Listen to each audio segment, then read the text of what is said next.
This time we will travel the Pacific Ocean to Japan because we are going to talk about a Japanese illustrator known for his detailed and precise representation of feminine robots with a striking erotic charge. He himself defined his style as a superrealism.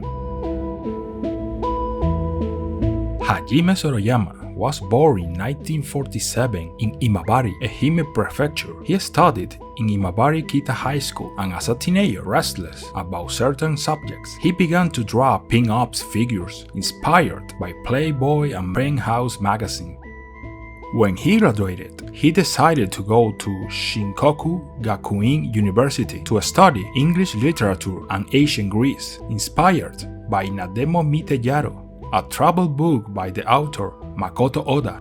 A year after studying there, he founded a university magazine, Pink Journal, but its content was strongly criticized by teachers and students. This motivated him to leave and join the Shuo Art School in 1967, where he would study art. Sorayama graduated at the early age of 21, began working in advertising agencies, gaining a lot of experience and having enough confidence to later become a freelance illustrator. In 1972, 6 years later, the first robot would emerge from his talented hands. Was a request from a designer friend who asked him to draw something based on C-3PO from Star Wars for an advertising poster for the Japanese multinational alcoholic beverage company Suntory. They wanted to use the real C-3PO, but due to copyright problems and very tight time, they turned to Hajime to do something similar. This would open up a world of possibilities for the Japanese artist, marking the beginning of his legacy.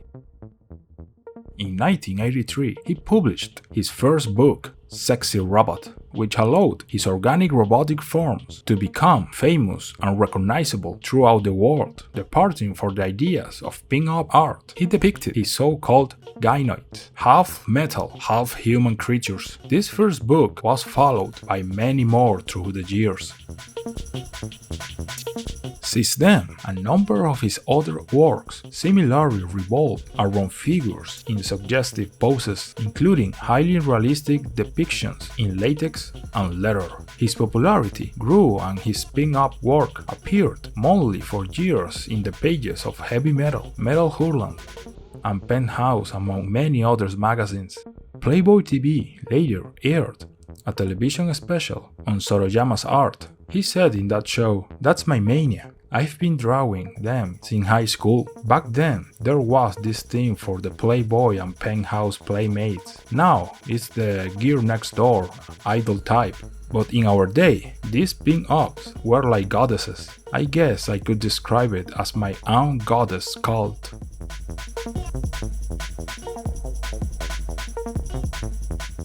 Besides paper pieces, he worked in films like Brain Dead, designing the poster, Time Cop, and Space Trucker, where he designed the biomechanical warriors. But there was a film that, without Sorayama having worked on it, had a superlative influence in the creation of an emblematic character of action and science fiction movies, RoboCop.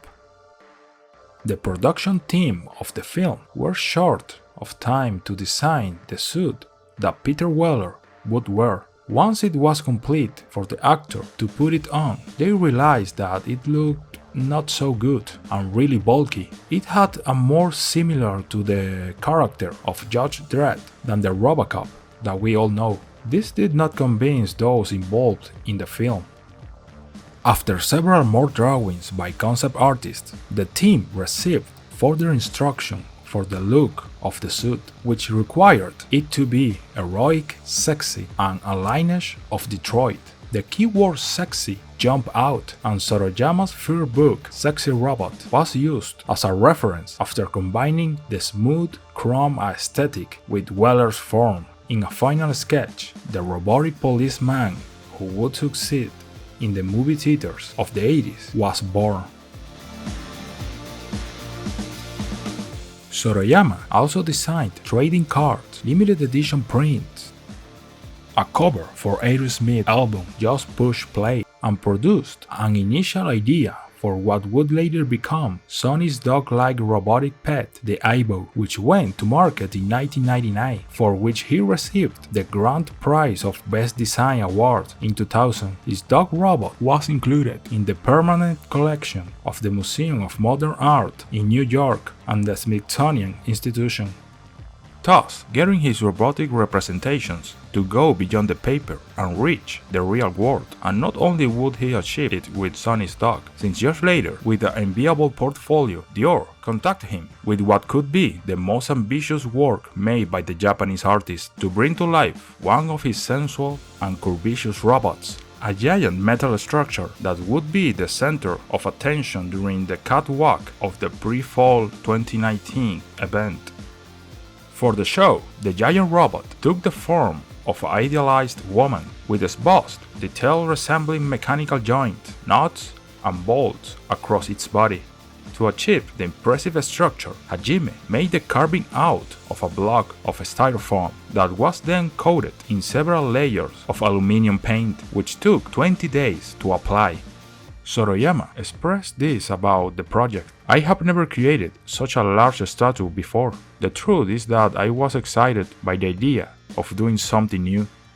Dior's robot design was inspired by a combination of characters from his Sexy Robot book, and it ended weighing almost a ton, requiring a team of 16 to install it. When complete, the assembly revealed a fembot with a helmet-like head, including a rectangular slit for its eyes, as well as an antennae for its ear. On his right eye, it featured a light gold Dior logo, while around it, Sorayama incorporated cherry blossom graphics. That would not be the only job that he would do related to the world of fashion, since from 2021, he would collaborate with the Japanese sports brand Mizuno to design high-performance running shoes that combine sport and art in the same object. Sorayama's work for these sporting goods has sought to reflect the plasticity of the human body, its strength, and its ability to defy physicality or expectations. Around the same time, he collaborated with singer and songwriter The Weeknd to produce merchandise to celebrate the 10th anniversary of the Weeknd mixtape Echoes of Silence. Hajime Sorayama has proven to be one of the foremost exponents of airbrush technique. His hyper-realistic depictions of these metal goddesses firmly establishing his reputation, to which he has said, "In pursuit of hyper-realism, I use the airbrush in a way that naturally depicts minute details of human skin, lips, eyeballs, hair, even individual body hair, or the feel of leather or silk clothes, the metallicity of the robot, the reflection of light." And it is that Sorayama has managed to coordinate his knowledge in fine arts, illustration, and industrial design, developing an extraordinary work with a level of perfection and technicality within the reach of a few. And in his own words, art is a kind of tenacity and insistence upon asserting your own originality. By contrast, superrealism deals with the technical issue of how close one can get to one's object.